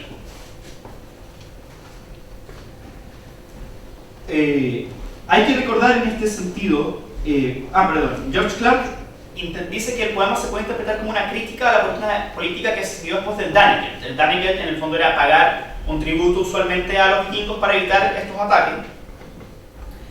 Esta interpretación incluso tampoco tiene que dársele un toque tampoco patriótico nacional, porque en el fondo lo que se está reprochando es que la aristocracia guerrera no está cumpliendo con la función para la que tiene su posición privilegiada, en el fondo. Si su estatus está justificado por la guerra, con la política del Danegeld, bueno, ¿por qué lo están justificando? Es como algo así lo que se podría entender de lo que dice George Clark. Y frente a eso pone a estos guerreros que sí murieron luchando contra el vikingo invasor. Pero lo que yo creo que tiene sentido para entender el poema es recordar las palabras de Tácito sobre los germanos. En el campo de batalla es vergonzoso para el jefe haberse superado en valor y vergonzoso para la comitiva no igualar el valor del jefe. Lo infame y deshonroso para toda la vida es haberse retirado de la batalla sobreviviendo al propio jefe. El principal deber consiste en defenderlo, protegerlo y añadir a su gloria las propias gestas. Por demás, ese sajón que dice: en Sturmere no humillarán de palabra a mis hombres, porque no va a volver, porque va a morir. En el fondo prefiere morir que volver a Sturmere y que sus hombres lo humillen de palabra. Más aún, en la batalla de Malton el combate era evitable. Se podría haber pagado a los vikingos, se podría haber ocupado una posición privilegiada en el terreno. Pero el honor exigía afrontar. Birnot lo hace con coraje. La derrota nace de la cobardía de algunos pocos que, rompiendo sus juramentos, rompen su lealtad. Pero el honor, y esto es lo interesante, es redimido por la heroica lealtad de aquellos que deciden luchar hasta morir por su caudillo. La batalla central, en este sentido creo, no se produce en el río Pante entre vikingos y anglosajones. La batalla central se produce en las conciencias de los anglosajones, entre el sentido común de la supervivencia y el heroísmo que prefiere conservar el honor y la lealtad al caudillo, pese a la fatalidad del destino. La clave del poema puede encontrarse en la arenga de Arthur, cuando dice: recuerde las palabras pronunciadas en la corte, cuando alzamos las copas y juramos heroísmo en la dura lucha. ¿Por qué? Porque la vida de la aristocracia guerrera se divide en dos escenarios. Por un lado, el gran salón del señor, el escenario cotidiano del banquete y los relatos, donde se cuentan historias épicas, donde ellos hacen bravatas de su coraje, de lo que han hecho, de lo que van a hacer si es que llegan a invadir. Y el otro escenario es la guerra, donde todo eso se pone a prueba. Alfred insta a los hombres recordándoles el primero, todo ese mundo de camaradería y bravata, de historia de héroes y juramentos de valor. Esa es su vida y nada de ella tendría sentido. Ninguna de sus palabras habría sido verdadera si en el momento decisivo sus acciones no son coherentes. En el fondo, es el ideal del comitatus frente a su prueba definitiva. Son hombres que viven bajo ese ideal y ahora deben demostrar que este es y significa más que solo palabras. Lo importante aquí, para el análisis, no es que tanto efectivamente los guerreros sajones se ciñeron a ese ideal. Lo interesante es que en Inglaterra de los siglos X y XI, 8 siglos después de Tácito, ojo, 8 siglos después de Tácito, con todos los complejos procesos culturales de la cristianización, del asentamiento de tierras, de la romanización, de la que hablaba Leonardo, ese ideal sigue siendo uno de los principales referentes valóricos para la aristocracia laica, al menos, de una sociedad del occidente cristiano. Para el poeta anglosajón, este ideal está mucho más presente que la idea romana de patria, y ese ideal es la clave del poema y de la batalla. Podría argumentarse, claro, que la sociedad anglosajona estaba menos romanizada que muchas otras, que la franca y mucho menos sin duda que la visigoda. Quizá el ideal del comitatus, entre comillas, en estado puro, si es que puede hablarse de eso, aunque la verdad es incuestionable, es más difícil de encontrar en el Miocid o en la chanson de Roldán, pero evidentemente hay un germen también, decía, en toda la épica de origen germano. Aún así, la fuerza de este ideal en la poesía anglosajona del siglo X y XI nos habla de la fuerza y vigencia de Tácito como un manantial inagotable, en las palabras de don Héctor de la Caja, para los estudios medievales. Por tanto, mi pregunta inicial sobre si su línea de análisis podía ser continuada me parece que tiene una respuesta afirmativa clara. El poema de la batalla de Malmö, 8 siglos después de Tácito, exalta el comitatus descrito por él como un ideal viviente, dramatizando con tono épico la historia de un caudillo y sus guerreros, y sus hombres, que verdaderamente aspiran y se ciñen a ese ideal hasta la muerte. Muchas gracias.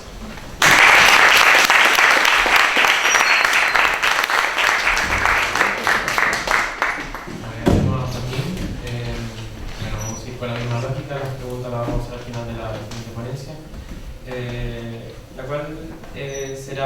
cual es de profesor de Historia, Geografía y Ciencias Sociales de la UCD y licenciado en Historia y Convención en Ciencias Políticas de este mismo establecimiento, pero lamentablemente no se encuentra presente, así que la ponencia me informaron la alegría su pareja, tía.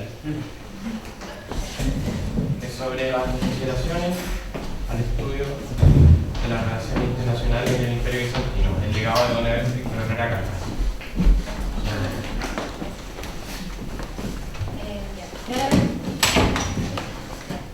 Claramente no soy Fabricio, él está realizando su especialización en este tema, solamente que ya en políticas contemporáneas sobre lo que es Bizancio ahora. Esta ponencia responde a lo que él trabajó durante su tesis de licenciatura. Y bueno, me pidió que dejara súper en claro, el autor me indicó aclarar esto. Nos centraremos en los búlgaros y las relaciones de estos para con los bizantinos. Como decía el compañero, sí, vamos a estar en Bizancio, pero ese va a ser, el foco va a ser la relación de los búlgaros con el imperio. Empiezo. Honrado de estar presente en la actual jornada, me gustaría comenzar señalando mi interés por hacer mención aquí a dos temáticas principales. En primer lugar, mostrar algunas conclusiones en torno a la historia que se desarrolló entre el imperio bizantino y el pueblo búlgaro, como un capítulo más de las relaciones internacionales de aquel gobierno. Además, y como segundo punto, quiero señalar algunas reflexiones que me parecen de consideración al momento de pensar en el profesor Héctor Herrera Cajas y en lo que su trabajo nos ha otorgado, aún sin haberle conocido. En el intento por conocer el usual flujo de las relaciones internacionales, a veces diplomacia, del imperio bizantino, en el marco de mi tesis de pregrado me he adentrado en casos que dan luces de aquel comportamiento. Aún destacados bizantinistas, como Gadenas de la Peña, nos han dejado la única conclusión de un dominio poderoso de la casuística en el área. Las etapas de mayor y menor poderío parecen avisorar algunos comportamientos más atrevidos u otros más improvisados, pero en general vemos que el conflicto internacional constante, proveniente de diferentes puntos, obliga a una actitud que busca mayormente resolver difíciles situaciones. En otras ocasiones, he presentado los conceptos teológicos, junto a la creación de importantes textos apocalípticos que fueron utilizados para relaciones con los pueblos bajo el Danubio. Hoy, quisiese revisar cómo el imperio se enfrenta al pueblo búlgaro, uno de los países que aparecen en el grupo de los herederos de la tradición bizantina. En el siglo IX, ambos viven el cambio de una situación de extrema belicosidad a una alianza, que aunque no duradera, resultó decisiva para el futuro de ambos pueblos. Antes de ello, la aparición búlgara fue muy lenta y no se consideró una amenaza importante. En realidad, Bizancio atendió los asuntos de la frontera septentrional solamente cuando los conflictos internos interrumpían en Oriente al acecho del Occidente. El proceso que nos permite ver la aparición búlgara en el horizonte bizantino es largo. Para el año 500, los llamados eslavos tienen el control del Danubio, desde lo que posteriormente se conoce como Belgrado, hasta el mismo estuario del río en el Mar Negro. 5 décadas más tarde, la situación empeora, al volverse cada vez más comunes las arremetías desde el límite norte, y en ello Obolensky considera la importancia del aporte de los Utigures, a quienes podemos señalar como parte de los proto-búlgaros, que más tarde se sentarán con firmeza bajo la frontera. Esta amenaza estaba presente para la época de Justiniano, pero se cometió el error de minimizarla, poniendo toda atención en el este, donde se encontraban los persas, y en Occidente, donde se buscaba recuperar lo perdido. La consecuencia fue que posteriormente se permitió el libre tránsito desde un límite norte poco resguardado. La palabra eslavo o slavenoi aparece en fuentes desde el siglo VI, pero los búlgaros parecen más difíciles de rastrear. A la muerte de Atila, del poder huno existente antes, se desligan varios grupos, siendo allí donde se destacarían los primeros protobúlgaros, nómades que vienen del sur de Rusia, de la estepa. Tampoco es fácil distinguirles cuando en el gobierno de Anastasio cruza el Danubio hacia Tracia, Macedonia y Tesalia. En ello se confunden protobúlgaros con esclavenoi y antíes, sin existir por tanto una clasificación clara ni menos un origen. Sabemos que son turcos, pero la complejidad de distinguirlos está en su mezcla étnica con otros pueblos, como señaló el mismo profesor Héctor Herrera. Las relaciones más tempranas entre Bizancio y Bulgaria se señalan a través de Kubratos, que fue bautizado en 619 por Heraclio y que ayudó a destruir la Confederación Ávara en 626, luego de que ésta fracasó en su asedio a Constantinopla. El emperador le nombró patricio y luego de su muerte el líder búlgaro bautizó a otros dentro de su pueblo. Luego, con Asparuh, los búlgaros descendieron del Danubio empujados por los jázaros e instalándose en la península con el llamado Primer Imperio Búlgaro, consolidando su poder a fines del siglo VII.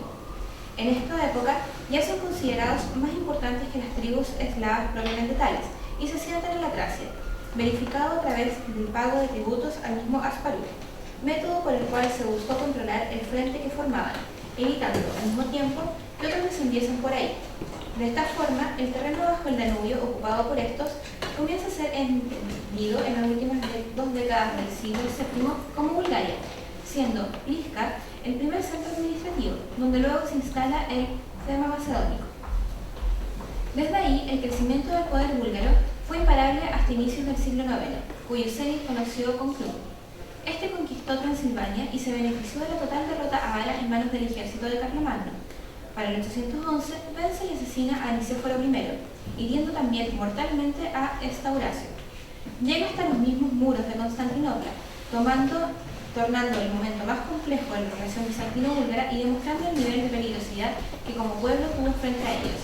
Este éxito estaba evidentemente atado al liderazgo de Clun, pues cuando muere en 814 todo cambia la relación entre ambos poderes y su sucesor, Omurtaj, tiene una actitud que carece de lo bélico de su antecesor. La paz de 30 años que se firma allí dio espacio al imperio para hacerse de un grado de estabilidad que permitió lo que Truyskov llamó el renacimiento de Bizancio. Pero la muerte de Clun y el ascenso de Omurtaj no fue el único motivo por el que las relaciones cambiaron entre ambos poderes. La compleja situación obligó a un actuar respecto al frente búlgaro. Cristianizarles era de todo punto de vista una necesidad. Primero, porque estos se asentaron en un territorio otrora bizantino y por tanto era aún su espacio de influencia, el que no podía pertenecerles tan solo como bárbaros. El profesor Marín señala que quienes se asentaron dentro de la misma Grecia balcánica fueron obligados a bizantinizarse, o sea, cristianizarse y helenizarse. Una segunda razón, que ha sido una necesidad inevitable de cristianizar, era el facilitar relaciones que se llevaban entre los dos pueblos. La paz firmada aparece como la posibilidad real del imperio de retomar las riendas, siendo justamente lo que hizo a través de la cristianización, hacer del enemigo un aliado. Por otra parte, el actual bizantino descansó en la creencia dogmática de ser el pueblo elegido. Aquella convicción se transformó en acción mediante la divulgación del Evangelio, lo que no fue una improvisación. El imperio bizantino, como líder de los pueblos ante la segunda venida de Cristo, tenía el deber de difundir su creencia.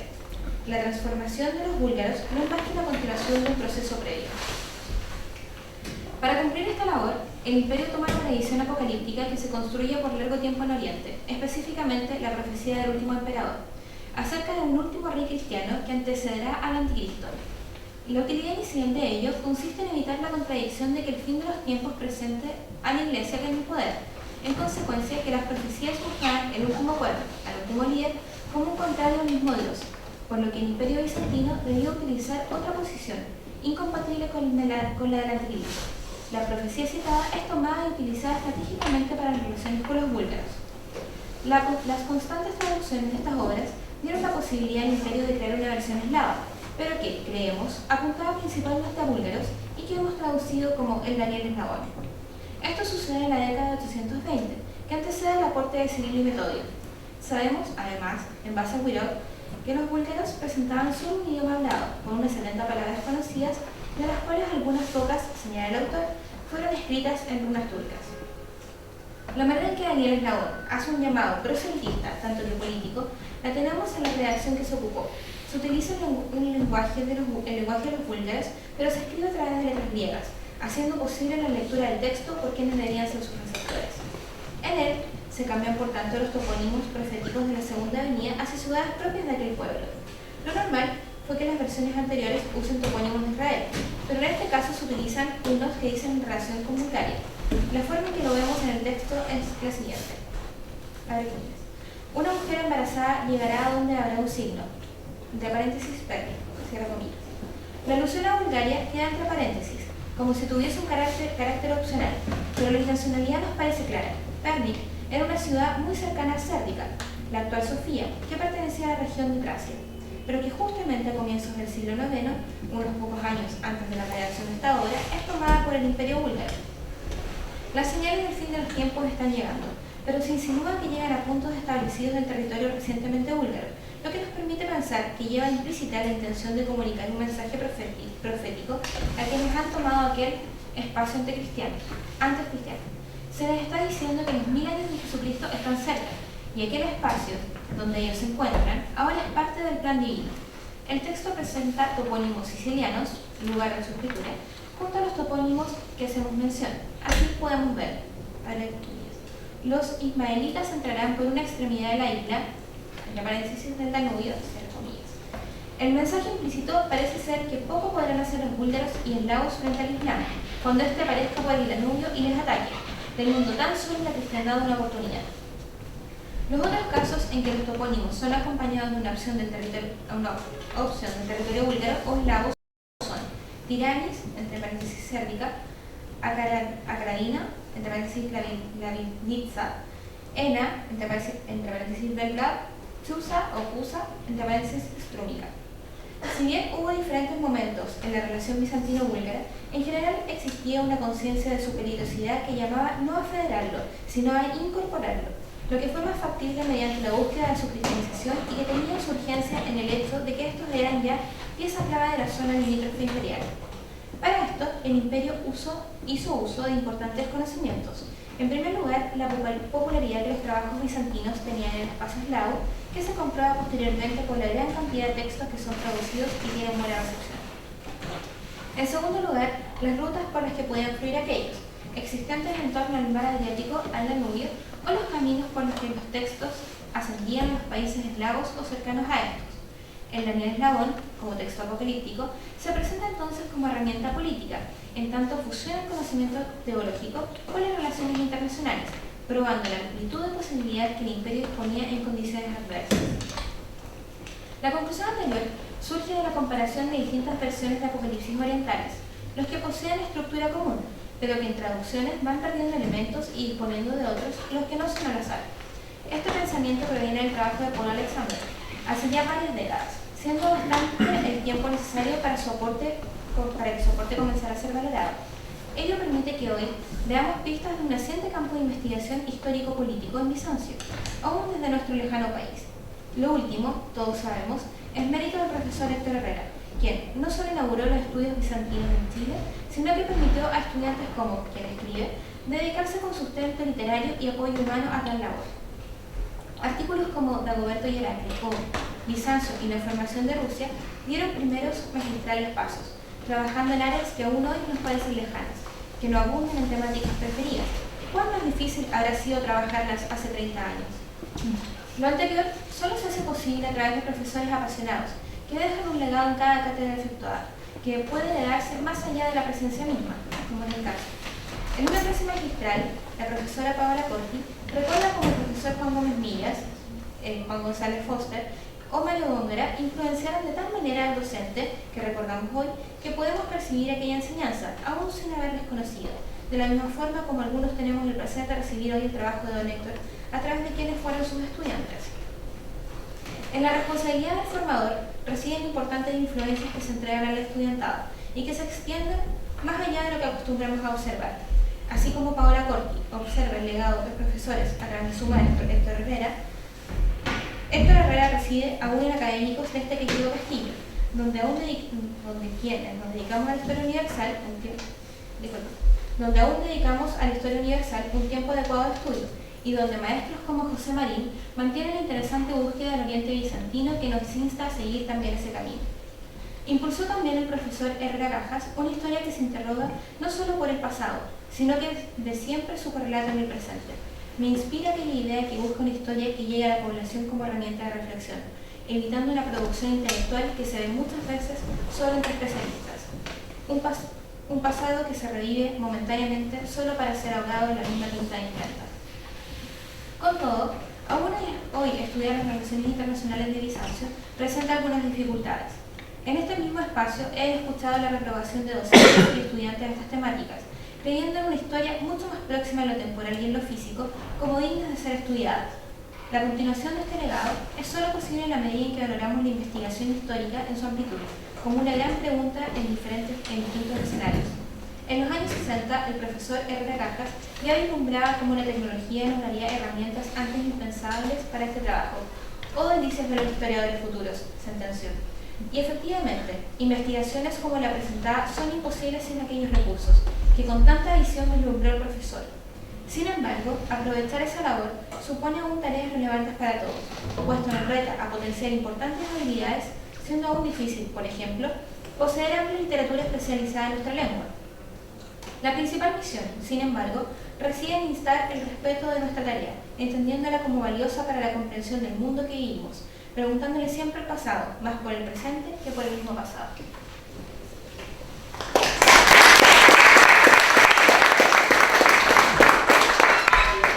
Nos pide la exposición. Pasamos ahora a una ronda de preguntas.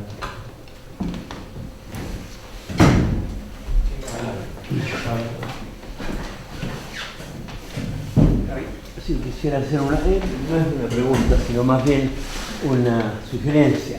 El hecho de que usted ha verificado el pensamiento o el ideal de Tácito se encuentre 8 siglos después en Inglaterra, está de algún modo apoyado por una cadena de testimonios sueltos que no forman una continuidad, ¿no?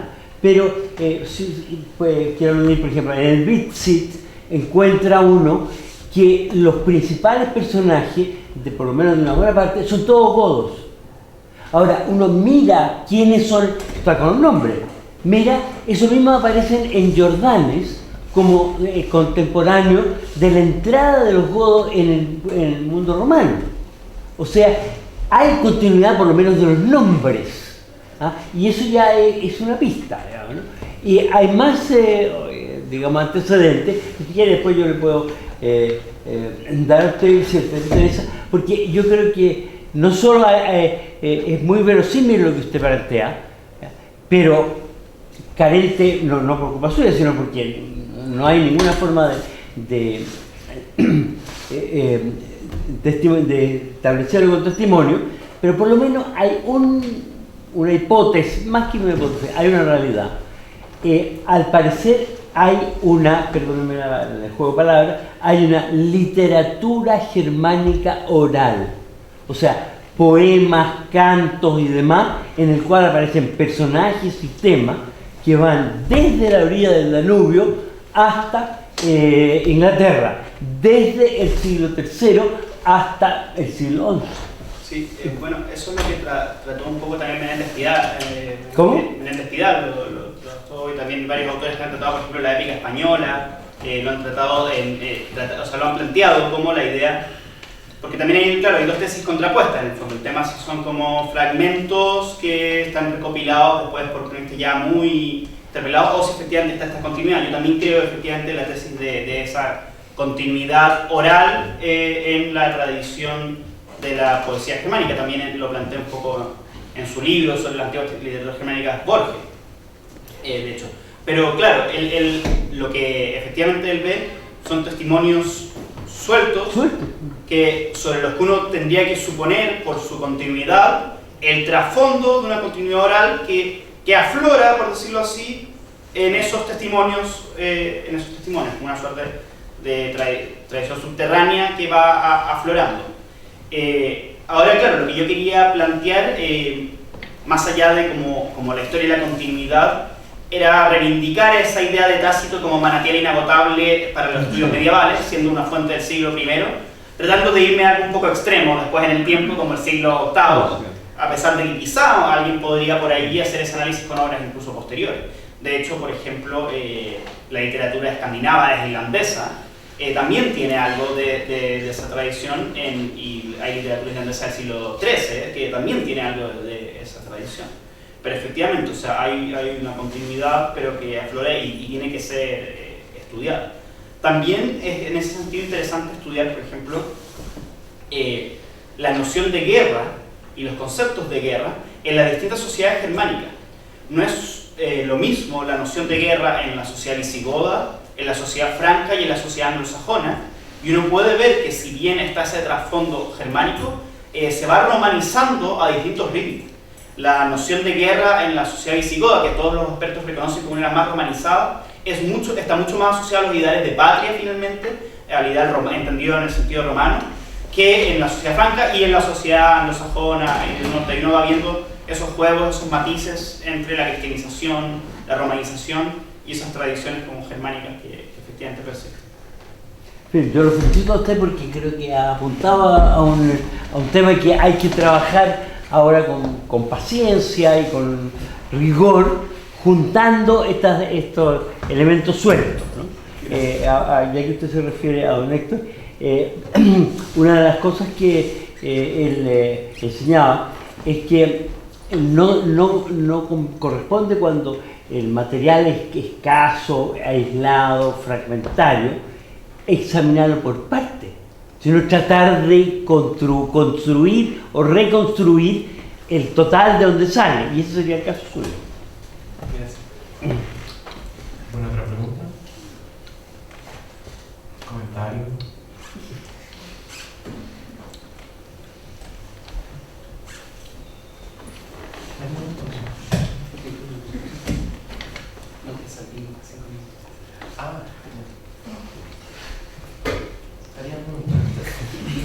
Invitamos a salir 5 minutos.